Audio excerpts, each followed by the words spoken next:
प्रभु यीशु क्रिस्टले बोल्नु भएको भविष्यवाणीहरू, प्रभु यीशु क्रिस्टले भन्नुभएको वचनहरू, मत्ती 24 अध्यायमा भन्नुभएको कुराहरू, चिन्हहरू हुँदैछ। अझ यो भन्दा पनि धेरै जुन डरलाग्दो कुराहरू हुनेछ। यो त केवल चिन्ह मात्रै हुँदैछ। उहाँको आगमनको समयमा त झन् यो पृथ्वी के हुन्छ भने थाहै छैन।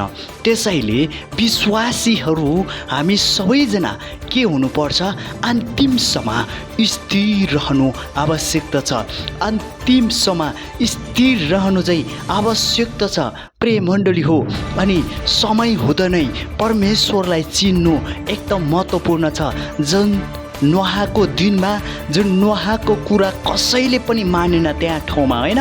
हामीले नोहाको पुस्तकमा पुरानो करारमा पाउँछौँ। नोहाले त्यो गाउँमा त्यो ठाउँमा भएका मानिसहरूलाई भविष्यवाणी गर्छन्, किनभने परमेश्वरले नोहालाई भन्नुभएको थियो यो दिन, यो समय, यो घडीमा यो पृथ्वी चाहिँ पानीले भरिनेछ, होइन? त्यसपछि नोहाले भन्छन् यो दिन, यो समय चाहिँ पृथ्वीमा पानीले भरिनेछ, पृथ्वी नष्ट हुनेछ, बाढीहरू आउनेछ भन्दाखेरि नोहाको कुरा कसैले पनि सुनेन। अब मान्नेहरू जति चाहिँ नोहाले लगेर गयो। तब हेर्नुहोस् है, अनि त्यसपछि 40 रात 40 दिन पानी पर्यो, तर पृथ्वी पानीले भरियो। किनभने जुन नोहाको कुरा नसुन्नेहरू चाहिँ त्यहाँ नष्ट भयो क्या। यस कारणले गर्दा हो, समय हुँदा नै आज प्रभुलाई चिन्नु, प्रभुको आज्ञामा जिउनु आवश्यकता छ। अन्तिमसम्म स्थिर रहनु महत्त्वपूर्ण छ।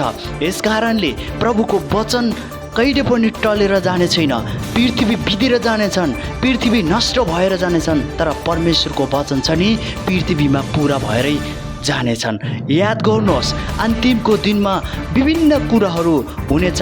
यो त भर्खर सुरुवात मात्रै हुँदैछ प्रिय मण्डली हो। यस कारणले बाइबलले पहिला नै योभन्दा अगाडि नै 2026 भन्दा अगाडि नै प्रभुले बोल्नु भएको कुराहरू चाहिँ पुरा हुँदैछ प्रिय मण्डली हो। यहाँनिर तपाईँ र मैले पाउनेछौँ है, जुन अन्तिमसम्म हेर्नुहोस् है, यहाँनिर मत्तीको पुस्तक 24 को तपाईँ र मैले 13 पदमा हेर्नुभयो भने के लेखेको छ?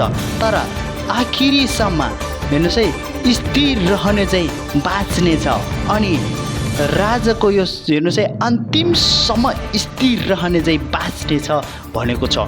यस कारणले प्रभुको वचनलाई पक्रिरहौँ, प्रभुलाई प्रार्थना गरिरहौँ, प्रभुलाई चाहिँ एकदम बलियोसँग, दरिलोसँग जुन चाहिँ पक्रिरहौँ र सुसमाचारमा विश्वास गरौँ, सुसमाचारलाई चाहिँ पक्रिरहौँ प्रिय हो मण्डली।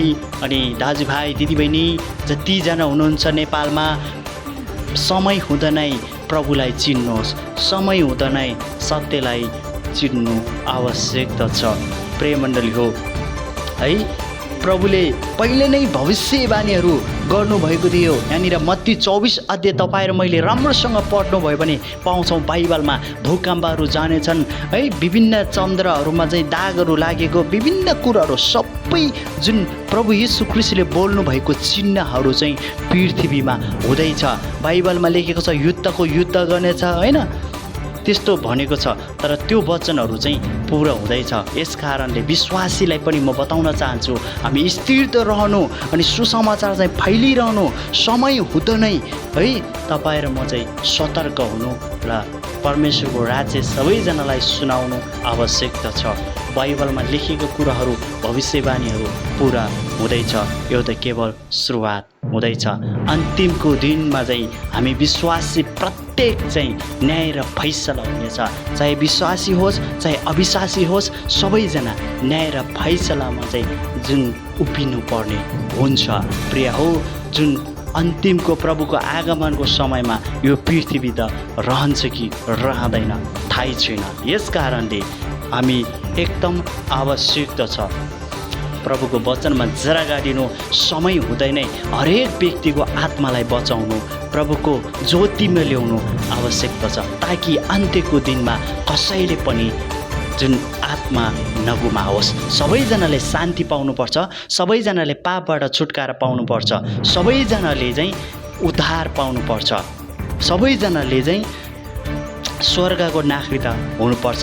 यौन 3 स्वरापतमा लेखेको छ। त्यही भएर प्रभु येशू ख्रीष्टलाई यो संसारमा उहाँको स्वयं बुवा परमेश्वर पिताले यो संसारमा पठाउनु भयो। त्यही भएर यौन 3 स्वरापतले भन्छ परमेश्वरले संसारलाई यस्तो प्रेम गर्नुभयो कि उहाँले आफ्नै एकमात्र पुत्र दिनुभयो ताकि उहाँमाथि विश्वास गर्ने कोही पनि नाश नहोस् तर त्यसले अनन्त जीवन पाओस् भनेर पुत्र येशू ख्रीष्टलाई यो संसारमा पठाउनु भएको छ। प्रिय हो, आज उहाँको वचनमा आज्ञामा नरहनेहरू, प्रभुको वचनको आज्ञामा नहुनेहरू अनि उहाँको वचनलाई उल्लङ्घन गर्नेहरू नोहको दिनमा जस्तै नष्ट हुनेछ यो पृथ्वीमा।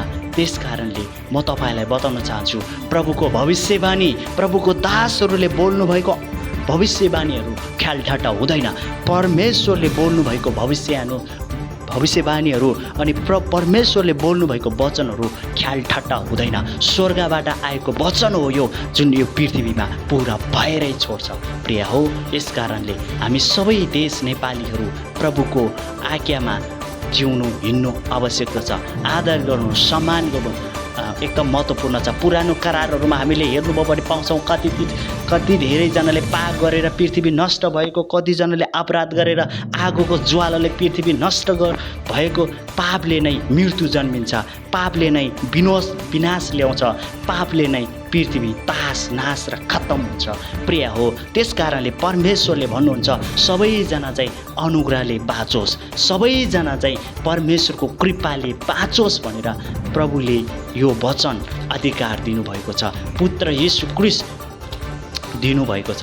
पुरानो करारहरूमा धेरै जुन चाहिँ पापले गर्दा मानिसहरू नष्ट भएको छ, अब चाहिँ मानिसहरू चाहिँ पापबाट छुटकारा होस् भनेर परमेश्वर पुत्र येशू ख्रीष्टलाई यो संसारमा आउनुभयो। उहाँले हरेक मानिसहरूको पाप उठाउनुभयो, क्रुसमा उहाँ काठी ठोकेर मर्नुभयो।